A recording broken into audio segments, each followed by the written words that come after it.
दोस्तों, आज जैसा कि महादेव जी का वार है, ओम नमः शिवाय ओम नमः शिवाय ओम नमः शिवाय का जाप करने के साथ साथ अपने जीवन में जितने भी दुख दर्द दरिद्रता है उनको मिटाएं।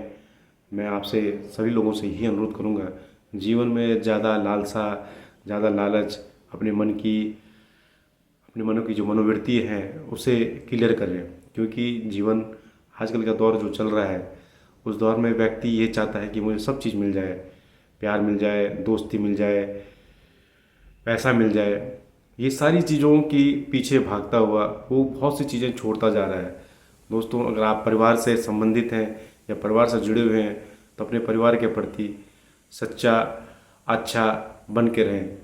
अगर आपके जीवन में, अगर आपके मन में काफ़ी चीज़ों की लालसा है और वो चीज़ें पूरी नहीं हो पा रही है तो आप कहीं ना कहीं गलत हैं, छल कपटी हैं और आपके साथ बुरा ही होगा। इसलिए अच्छा होने के लिए अच्छा बने, अपने जीवन को, अपनी आत्मा को, अपने मन को शुद्ध करें, शुद्धिकरण करें। उसके लिए सबसे पहले अपने आप को तैयार करें।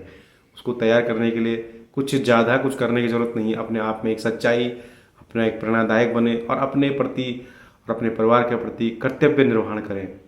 दोस्तों, आज के जो युग है उसमें प्रत्येक व्यक्ति ये चाहता है कि मैं सुख सुविधाओं में जीऊँ, पर आपको पता है जितनी सुख सुविधाएं होंगी आपकी मनोवृत्ति, आपका लालसा, आपकी जो सोच है उसमें भी कहीं ना कहीं गंदगी भी आ सकती है। इसलिए मैं यही कहूँगा और सबसे यही गुजारिश करूँगा, ये चीज़ें ना लाएं, क्योंकि ये चीज़ें लाने से आपके जीवन में कई करवाहट आ सकती हैं। क्योंकि ज़्यादा पाने के चक्कर में हम वो चीज़ खो देते हैं जो हमें खोना नहीं चाहिए।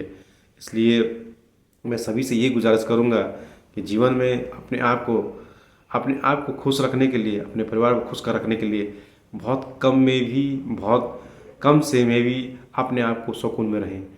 दोस्तों, मैं इस बात को लेके चलता हूँ और इस बात को बताता रहता हूँ हर चीज़ में कि मन को शांत करने के लिए पहले अपने चित्त को शांत करना बहुत ज़रूरी है।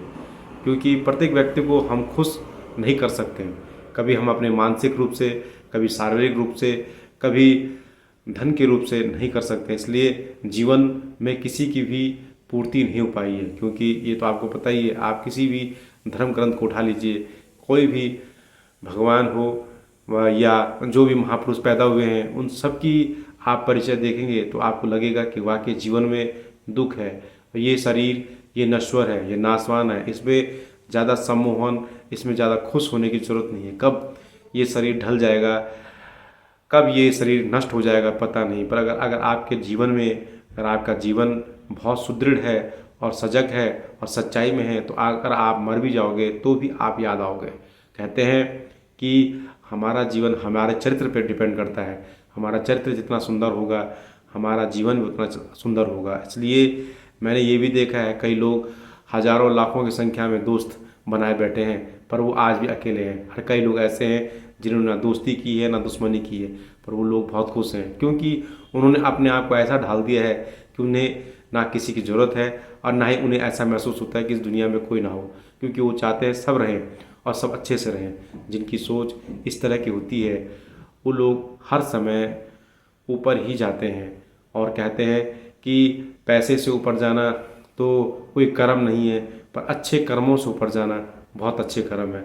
आपने जितने भी महापुरुष, जितने भगवंत, जितने भी देवी देवता पैदा हुए हैं और जिनके बारे में भी आपने सुना होगा, वो सारे ही लोग ज़्यादा धनवान या ज़्यादा वो लालसा व्यक्ति नहीं थे। क्योंकि वो व्यक्ति अपने जीवन के कर्तव्य को, अपने जीवन के चरित्र को ही ध्यान में रखे उन्होंने अपने जीवन का निर्वहन किया है। इसलिए मैं ये चाहूँगा कि अपने जीवन को शांत रखने के लिए अपने जीवन में अच्छे चरित्र का निर्माण करें।